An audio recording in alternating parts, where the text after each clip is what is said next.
2-3 มื้อ3 มื้อเจ้าไปอยู่ใช้แต่ก่อน อยู่ป่าอยู่ป่าแต่อันดังโทรขอความช่วยเหลือน้ำบ่าวน้อยนี้อ๋อ ก็ง่ายถือว่าพิษมุกพิษใจกันแล้วเลยออกมาอยู่ออกจากเครื่องเนาะประมาณนะ จักมื้อก็เพิ่นเจ้าว่าอยู่ป่านะอันเลย 3 มื้อ4 มื้อ 3 มื้อ4 มื้อ ตัดสินใจอันมาพี่นี่แหละ ว่าขอสรุปได้เลยเพราะว่าพิษมุกพิษใจกับผู้เพิ่นสร้างเครื่องนั่นแหละแล้วน้องเพิ่นก็เลยออกมา แต่เขาบ่ฮู้ว่าทุนแห้งปานใดตัวนี้เนาะว่าเขาก็ยังบ่ได้ฮู้เขาก็ยังบ่ได้เห็นคลิปทางเพิ่นน้องเอาเบยเด้ออันนี้ที่เจ้าเว้านี่เขาก็บ่ฮู้ว่าเจ้ามีความผิดหยังกับเพิ่นเพิ่นมีความผิดหยังกับเจ้าได้เขาเห็นเจ้าแล้วเขาก็เลยท้ายเนาะและต่อไปเด้สมมุติว่าต่อไปแล้วคิดจะเลยเจ้าสิไปอยู่ไสน่ะ ก็5 วันอยู่นี่แหละ อย่าลืมกดติดตามเพื่อเป็นกำลังใจให้ผมด้วยนะครับทุกคนขอบคุณมากๆครับ โอ้ยพี่น้องสบายดีเปิดภาพขึ้นแล้วตอนนี้น้องอาเบยมาฮอดเฮือนฮอดชานลุงของสาวใบเป็นที่เรียบร้อยเฮือนประวรนั่นแหละเนาะบ่ฮู้ว่าสาเหตุใดพี่น้องเอ้ยเนาะทางทีมงานเพิ่นก็อบรมอยู่ทางหลังของบ่บอสนี่แหละเนาะกำลังถามอยู่พิดข้อต้องเถียงพิดใจกันอยู่พุ่นหรือว่าจังใดอันนี้ก็ได้สาเหตุเฮาบ่ฮู้มีแต่ว่าไปถามมาเบยน้ำกันพี่น้องว่าเพิ่นเป็นแนวใดคือว่าโผล่มาจนฮอดพี่เรื่องของเรื่องนะทั้งเมียว่าซั่นมาเบิด2 คนเลยเงึดอยู่อันนี้ก็อันนี้บ่แม่นเฮาว่าถ่ายเรื่องดราม่าโจมตีผู้นั้นผู้นี้พี่น้องเพิ่นมานี่เฮาละถ่ายตามเหตุตามผลเฮาก็จะฮู้ว่าเพิ่นมาเรื่องใดนะเฮาบ่ได้ไปหาเพิ่นได้อันนี้ก็ต้องให้ FC เข้าใจนํกันว่าเฮาบ่ได้ไปหาเพิ่นมาเองแล้วเฮาถ่ายพี่น้องเอ้ยถ่ายให้ FC เบิ่งว่าเพิ่นมาหยังเอาโอเคพี่น้องเพื่อบ่เป็นการเสียเวลาไปเบิ่งไปชมนํกันเลยเนาะไปมาฮอดพี่แล้วน้องเอาเบยเนาะสบายดีก่อนอื่นเนาะ สวัสดีเด้อ สวัสดี เติมมาฮอดจอดถึงฮอดเมืองไซบุรีมื้อนี้เนาะ คอยหากระเว้ากับลุงเจ้าเช่านี่ทำสายจังหน่อยมาฮอดละ หรือว่าให้เข้าเรื่องแล้วกันเนาะมันเนิ่นมันยาวเนาะเพราะว่าทาง FC เพิ่นก็ท่านะ โอ้เพิ่นคอมเมนต์มารอลุ้นเดี๋ยวในเรื่องมันเป็นอะไร แม่น เพราะว่าอาเบยนี่ขามฮอดพี่อะนะมันคนละโซนกับเฮาเนาะ เป็นอะไรจังหวะ ไกลเติบเลยชา ไกล เคย แล้ว ไปบ้านเราตะกี้ เอาก่อนอื่นนี่เฮาสิถามแบบนี้ เป็นจังได๋จังปลาเฮือนปลาชานมายามลุงนี่หรือว่าตั้งใจมาขึ้นเฮือนนี่บ่ บ่แบบว่าอันนั้นผู้ที่สร้างเฮือนนะก็เจ้าบ่พอใจที่ว่าค่อยมากระทบแล้วมั้งก็เจ้าจังบ่ให้อยู่ก็เจ้าว่าแบบว่าบ่ให้อยู่จังซั่นจังซี่ล่ะ โอ้ เฮา เพิ่น ก็มาเพิ่งกับลุงพร้อม ก็ ถ้า ง่า ให้ ยค เพิ่ รั น บ ให้ บ่ถึงมุกถึงใจกับเพิ่น แม่น แล้วก็เพิ่นให้ออกก่อน แม่น อันนี้เฮากับบ่ดันได้ฮู้เรื่องนํได้นี่เนาะ เลย อันนี้ก็คือได้ฟังจากปากของน้องเพิ่นได้นี่ โดยแม่น เจ้าไปมั่งกระตอบบ่ แม่นน่าจะแบบว่าเขาหันสิบ่พอใจเรื่องนั้นแหละเขาจะบ่ให้อยู่ เจ้าอันครอบคนนี้บ่ตอนเจ้าก่อนกะสิมั่งก็ตอบ ก็บอกเลยเด้บอกหลายเทื่อเด้ เจ้ามากเห็นยังกระต๊อบนะน้องเอาเบย ก็มั่งแบบว่า อีกอย่างพื้นที่มันก็แคบ โอ้ เราก็เลยว่ามั่งแล้วก็เสียแบลสังกะสีครับแบอ้อมส่วนผักอ้อมหยังสักอย่างอะ อยู่ในหัวเนาะ เดินแล้วน่ะมันแคบเดินแล้วน่ะมันแคบแล้วก็เลย แล้วเขาก็เลยว่าจะน่าจะประมาณเขาบ่พอใจเรื่องนั้นแหละเขาจะบ่ให้อยู่ น่าจะบ่พอใจเรื่องนั้นเพิ่นละบ่ให้อยู่ แม่น อันนี้เฮาก็หาก็ได้ฟังจากน้องอาเบยเว้าได้พี่น้องเอ้ยเนาะอันนี้ก็เฮายังบ่ได้ฮู้ว่าทางนั้นว่าจังได เลย ทางนี้น่ะน้องอาเบยนี่เฮ็ดผิดเฮ็ดพลาดหยังหั้นนะอันนี้น่ะเฮาก็บ่ทันรู้เฮาก็บ่ทันได้ตัดสินอันนี้ก็เห็นเพิ่นมาหาลุงเพิ่นว่าเพิ่นสิมาถึงเรือนนำเลยทาย เป็นมื้อแล้วที่ว่าบ่ได้อยู่เพื่อนนี่ 2-3 มื้อ 3 มื้อเจ้าไปอยู่ใช้แต่ก่อน อยู่ป่า อยู่ป่าแต่อันดังโทรขอความช่วยเหลือน้ำบ่าวน้อยนี้ แม่น อ๋อ ก็ง่ายถือว่าพิษมกพิษใจกันแล้วเลยออกมาอยู่ออกจากเครื่องเนาะประมาณนะ จักมื้อก็เพิ่นเจ้าว่าอยู่ป่านะอันเบย 3 มื้อ4 มื้อ 3 มื้อ4มื้อ ตัดสินใจอันมาพี่นี่แหละ ว่าขอสรุปได้แล้วพี่น้องเพราะว่าพิษมกพิษใจกับผู้เพิ่นสร้างเครื่องนั่นแหละแล้วน้องเพิ่นก็เลยออกมา แต่เขาบ่ฮู้ว่าทุนแห้งปานใดตัวนี้เนาะว่าเขาก็ยังบ่ได้ฮู้เขาก็ยังบ่ได้เห็นคลิปทางเพิ่นน้องกับเบยเด้ออันนี้ที่เจ้าเว้านี่เขาก็บ่ฮู้ว่าเจ้ามีความผิดหยังกับเพิ่นเพิ่นมีความผิดหยังกับเจ้าได้เขาเห็นเจ้าแล้วเขาก็เลยท้ายเนาะและต่อไปเด้สมมุติว่าต่อไปแล้วคิดจะเลยเจ้าสิไปอยู่ไสน่ะ ก็5 วันอยู่นี่แหละเพราะว่าบ่มีวันอยู่นะจะพักอยู่นี่แหละ ยังบ่ได้คุยกันเลยบ่แต่การผิดกัน อืม เพิ่นบ่ได้โทรนำซุมเจ้าบ่ หมอ อ๋อ ไม่ต้องหาจักปีเลย เพิ่นบ่ได้โทรนำ บ่ ถ้าผิดกันเราบ่คุยกันเนาะ แม่ อ้ายนี่เพิ่นออกมาเลยหั้นนะประมาณนะหลายอย่างหลายแนว แต่ว่าเฮาก็ท่าพังคำตอบจากทางนั้นคือกันเขาก็ว่าสิต้องโทรถามทั้งนั้นทีมงานกับเพิ่นอยู่ โดย คือเห็นน้องอเบยมานะเดี๋ยวว่าโทรหาเพิ่นเพิ่นก็บ่รับเนาะ แม่ เพิ่นคาเวียกเพิ่นอาจจะบ่รับอันนี้ก็เขาท่าพังคำอธิบายจากเพิ่นได้ไปน้องเนาะก็เลยว่าทางนั้นทางนี้เราบอกเองใจเนาะ โดย แล้วมีโอกาสมือได้ถ้าเจ้าสิกลับหรือว่าบ่ได้มีสิทธิ์กลับไปเลยกันบ่ได้คุยกันกับเพิ่นก่อน บ่มีสิทธิ์กลับเลยเพราะว่าเพิ่นว่าบ่มีสิทธิ์กลับแล้วบ่ได้กลับ พี่น้องเอ้ยเนาะฟังหูไว้หูได้เฮาบ่ได้ตัดสินเนาะบ่เวีย แม่นๆตอนนี้คือว่ายังบ่ได้ตัดสินแนวใดเพราะว่าเฮาก็ทันได้ฟังทั้งนั้นแหน่เพราะว่า แม่น คือทางน้องกับเบยนี่แบบอาจจะม่างกระต๊อบกระเต็บโดยที่บ่บอกเขาเจ้าก่อนหรือว่าเครื่องของเขาเจ้ายังอยู่หันแบบนี้นะเป็นเชื้อผ้าหนาเพที่ว่าเพิ่นเอาไว้หันแบบทั้งเถื่อเจ้าไปม่างโดดมันอาจจะมีส่วนพิษร้ายเนาะ แม่นละ ถ้าได้บอกเพิ่นอยู่ว่าสาน้องอาเบย ก็บอกแล้ว บอกตั้ง2 ครั้ง 3 ครั้งแล้วแต่เขาหักบ่ฟังเองแล้วบ้านเฮามาเพราะว่าเฮาผิดกับเฮาว่าผิดก็น่าจะบ่พอใจเรื่องนั้นแต่จังไรกัน เพิ่น นี่ น่าจะบ่พอใจเรื่องนั้นเพิ่นระบบบ่พอใจ แม่นเพิ่นเลยแย่งให้นี้ อืม สาเหตุที่เจ้ามั่งรถก็ย้อนมันแคบซื่อๆเนาะ แม่น แม่นมันแคบเดินบ้านแคบเนาะ แม่นบ่แม่นว่าคันเขาเข้าใจว่าเฮานี่สิไรนี่เขาก็บ่แม่นถึงเขาสิอยู่ก็อยู่ขึ้นไปอยู่ทางเทิงพุ่นห้องเทิงก็มีหรือว่าสิอยู่ห้องลุ่มก็ได้เฮาก็สิขึ้นอยู่เทิง อืม บ่ได้หายบ่ได้เครียดดอกมาอยู่นำกัน เพิ่นไปพักอยู่นั้น แม่นสิอยู่ก็อยู่ แต่เจ้าน่ะบ่ได้เคยเครียดให้เพิ่น บ่เคยเว้าอิหยังให้เขา อืม ช่วงที่มั่งกระต๊อบนี่เขาเจ้ายังเฮ็ดเวียกอยู่หันบ่คือเขาเจ้ากลับมาบ้านเขา พระเจ้ากลับมาแล้ว อ๋อบัดเขากลับเข้าไปแล้วพอดีเห็นกระต๊อบบ่เห็นกระต๊อบเจ้ามั่งกระต๊อบไปแล้ว มั่งประมาณ2 แผ่น 3 แผ่นนี่แหละยังทันได้แล้ว อ๋อหากำลังเริ่มดื้อ แม่ อันนี้ก็เฮาบ่ได้เข้าใจเด้อตัวนี้พี่น้องกระต๊อบน่ะมันเป็นในรูปแบบใดเนาะ อันนี้ก็ได้ความหมายก็คือซุมไม่อ้ายเพิ่นน่าจะไปพักในหันบ่หรือว่าจังไดล่ะทางน้องอเบยแล้วไปมั่งแล้วเพิ่นอาจสิบ่สบายใจบ่พอใจกันนะ เจ้ามาพี่ก็ยังบ่มีไผฮู้บ่อยู่พุ่นทางนั้นน่ะ ฮู้แล้ว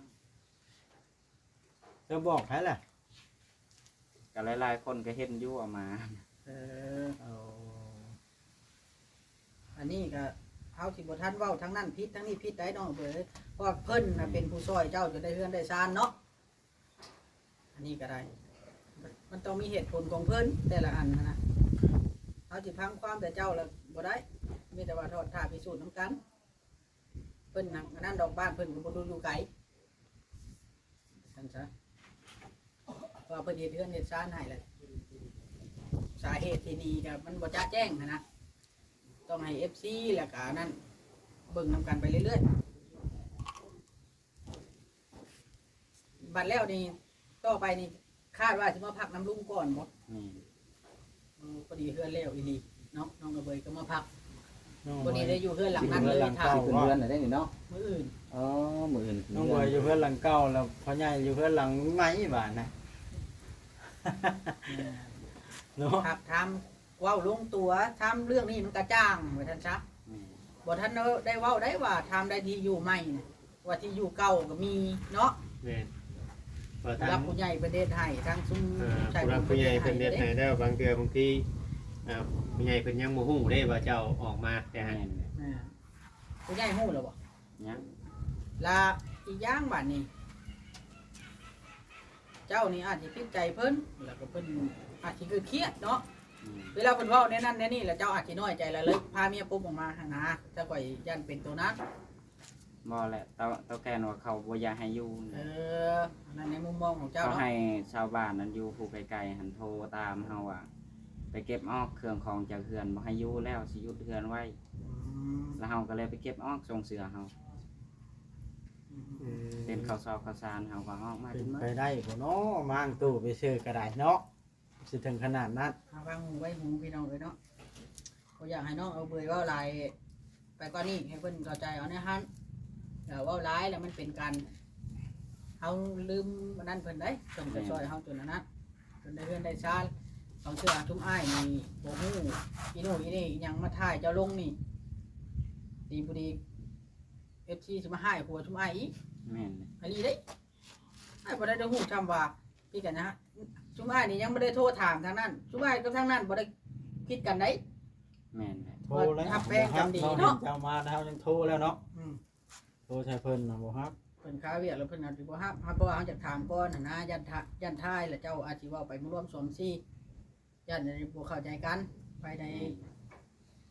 คนมันเว้ากันมันก็ต้องมีแบบ เหตุมีผลเนาะ แม่น คือเจ้าเว้าไปแนวนี้ เพิ่นอาจสิเข้าใจไปแนวนึงสมมุติว่านะ แม่น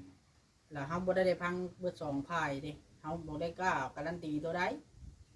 แล้วก็เฮาน่ะบ่ได้แม่นเจ้าหน้าที่บ่จะได้สืบเรื่องสืบราวแล้วเฮาจะนำเสนอไปได้ตอนที่ว่าเจ้าน่ะมาบ้านลุงของเจ้าดีนี่นะสำนั้นซื่อมาพักอยู่นี้มีฮ้อนมาเพิ่งเย็นจักฮ้อนยังแล้ว แม่น สำนั้นซื่อดอกเนาะบ่เวียงไส แม่นแม่น ว่าไปได้ เพราะว่า เพื่อนเจ้าในตอนนั้นคือฟังเทือก็อาจจะนั่นเพราะว่าเจ้ากับไปเพิ่งหันคือกันนะคือได้เห็นเพิ่นเฮ็ดชื่อว่ามีชื่อว่าสัญญานำโมเมนต์บอก แม่น เจ้าก็เป็นคนเพิ่งอยู่หันคือกัน มันโมเมนต์เป็นสิทธิ์ขาดของเราเองโดยได้นำหันเพราะมันเคยมีปัญหามาก่อนคือหนึงแล้วในเรือนหลังนั้นน่ะ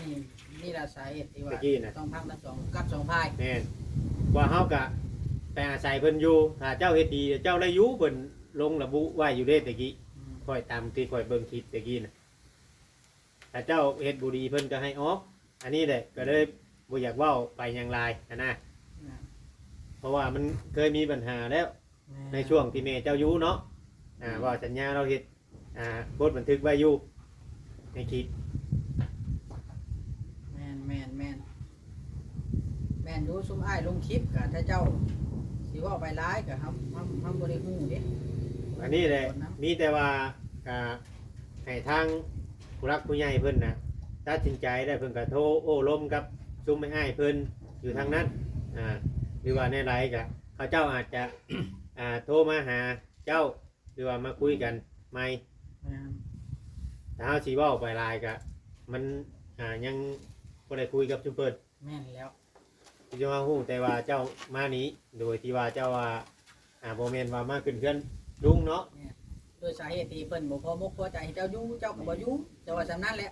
แม่น ประเด็นมันสำนั้นคือดอกด้วยสาเหตุอันอื่นอันใดบ่พอมกพอใจตัวใดน่ะเฮายังบ่ฮู้ที่แน่ชัดแล้วเฮาบ่อยากฟันธงบ่อยากเว้าไปหลายแต่ค่อยนะเพราะว่าถ้าค่อยกับทีมงานถ้าเพิ่นน่ะมันหักแพงกันดี แม่น ว่าซั่นซะมีหยังเฮาก็โทรปรึกษาไม่กันชั้นนี่ก็เพิ่นแหละสั่งให้ว่าซั่นซะ แม่น เนาะไปปิดไปถึกก็เว้ากันล้มกัน แม่น ถ้าเจ้าแฮงอยู่นํกันตั้งแต่เป็น2 ปีแล้วบ่จ๊ะไปอยู่ใกล้กันเนาะ สมมุติว่าเพิ่นโทรให้เจ้าเมื่อเว้าหยังมีหยังเว้ากันทั้งในบ้านในเมืองเจ้าสิกลับบ่ ครับบ่มีทางนี้สิหนี้เฮ็ดหยังคันเขาบอกให้เมื่อก็มึง อืมเรื่องไปปิดไปถึกเนาะ แม่น แม่น เพราะว่าเฮือนน่ะมันเป็น2ชื่อบ่ว่ายังมีชื่อชัยบุญแน่ชื่อไอ้น้องอเบยแน่แม่นบ่ น่าจะแม่นแล้วมั้ง แม่นก็คอยเห็นอยู่ตะกี้ในคลิป อ่า ตอนที่มีปัญหาตอนนั้นมันเคยมีปัญหาทีหนึ่งเด้ตอนที่น้องกับเบยยังบ่ได้เมียฮะบ่แม่นบ่ ที่แน่ๆเนี่ยต้องได้เมื่อเว้าอยู่แล้วเพราะว่ามันได้หนีมาซ้ำนี้แล้วนะเนาะ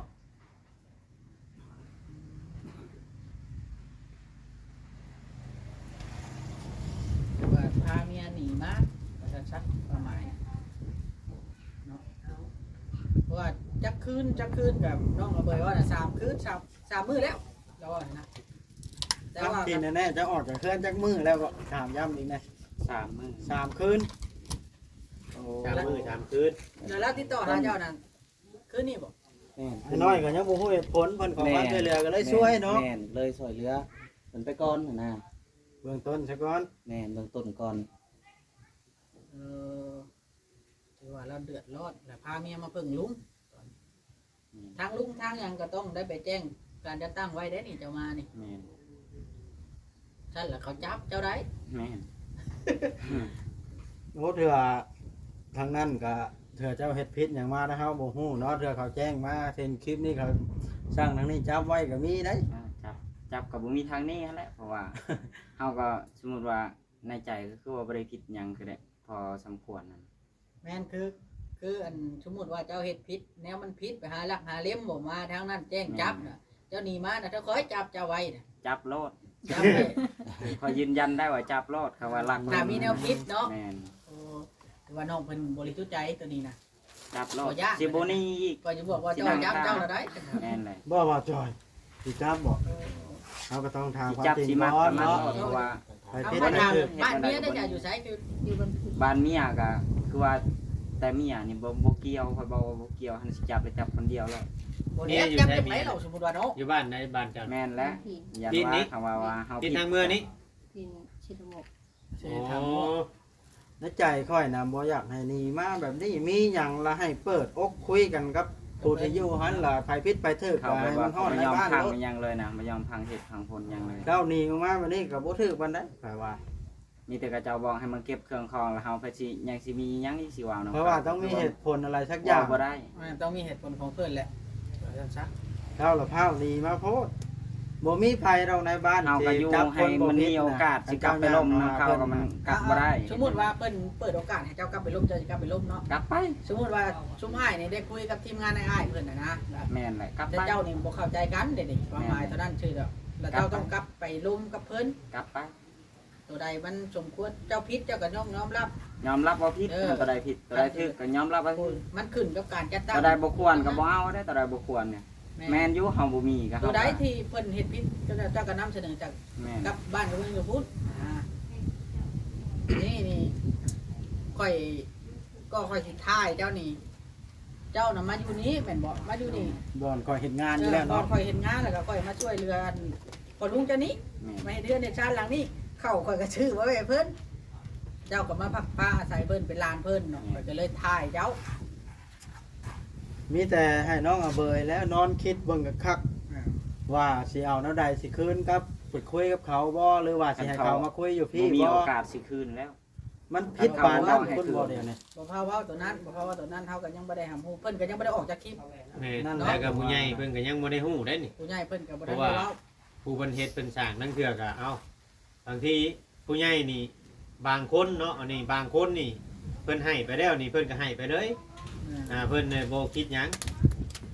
บ่ฮู้ก็สิได้ฮู้ในคลิปนี้แหละน้องๆเอาเบย แม่นแม่ฮู้ ว่าเราเอาเบยมาอยู่พี่แล้วเดี๋ยวนี้นะ อันนี้ก็เว้าลิยังย่านอยู่ได้ย่านแบบ FC ผู้เพิ่นบ่เข้าใจว่าเฮานี่หาชอกเรื่องชอกเล่าถ่ายเอาผู้นั้นผู้นี้บ่แม่นแล้วเฮาเฮ็ดงานอยู่นี่น้องเอาเบยเพิ่นมาให้เฮาถ่ายเนาะเฮาก็ถ่าย เรา แห ก็ ละ ต้องอยากรู้เหตุผลอยู่แล้ว เห็นหยังจังนะแบบนี้แหละเนาะ เรื่องไอ้น้อยบ่อยากรู้เหตุผลบ่ บ่น้อยก็จะฮู้กันแล้ว ทำเด้ นั่นแหละ ใช้บ่อย่างฮู้เนาะ ไปเลยเพิ่นเอาเตียงมาได้ฮะเอาหามาพี่นี่บ่ได้ใช่ ก็อยากนั่งว่า แต่ว่า นั่งได้ไว้ก็ได้ ความจริงข้างหน้าอันนี้เขาก็บ่รู้รายละเอียดมีแต่ว่าเขารอเบิ่งคลิปบ่พร้อมเนาะเอาปล่อยคลิปออกไปนี่เราต้องออกมาชี้แจงอยู่แล้ว อ๋อเฮาโทรละทีนำก็สิโทรลมกับลายุตัวใดที่นั้นย่านเวลาถ่ายไปบางอันน้องเอาเบยเว้าบ่จริงอาจสิกระทบไปทางนั้นก็มีเนาะ แม่นแล้ว ใจเพิ่นใจเฮาได้ตัวนี้เฮ็ดกับงานอันนี้ สมมุติว่าตัวน้องอเบยกับตัวตัวแล้วนะน้องอเบยกับน้องชาวไปเฮ้ย เนาะน้องอเบย อืม เอาเป็นว่าให้แต่เจ้าพักผ่อนอยู่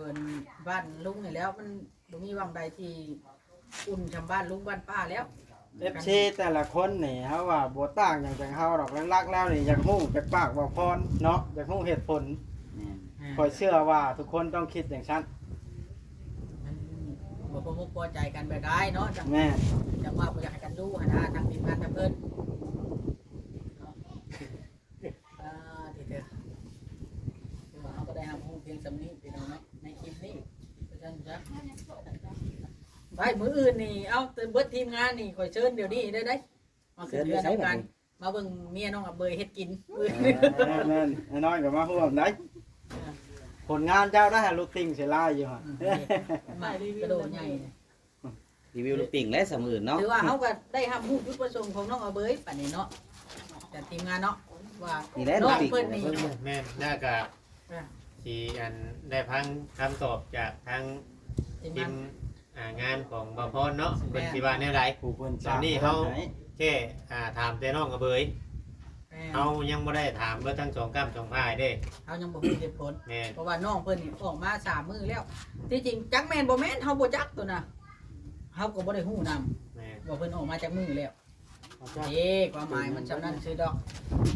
เฮาสิเชื่อโลดก็บ่เป็นพี่น้องฟังหูไว้หูแต่ละอย่าง 3 มื้อจะไปกินข้าว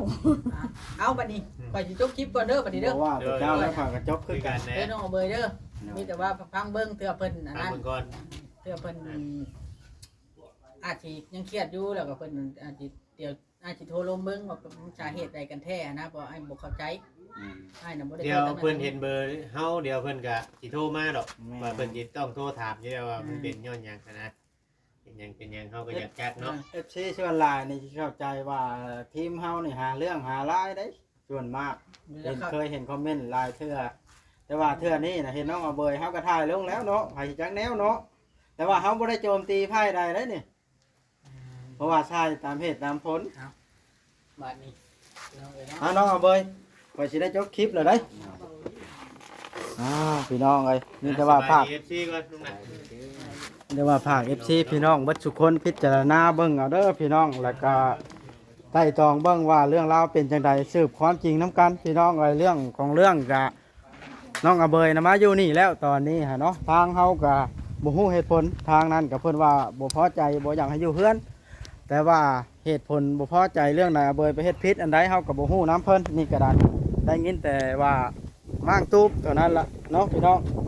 ถ้าทางนั้นเห็นคลิปนี้แล้วก็ออกมาเล่าให้ฟังแน่พี่น้องเพราะว่าเฮาก็อยากฮู้คือกันบ่แม่นว่าทางนั้นผิดเด้ทางนี้นะฮะ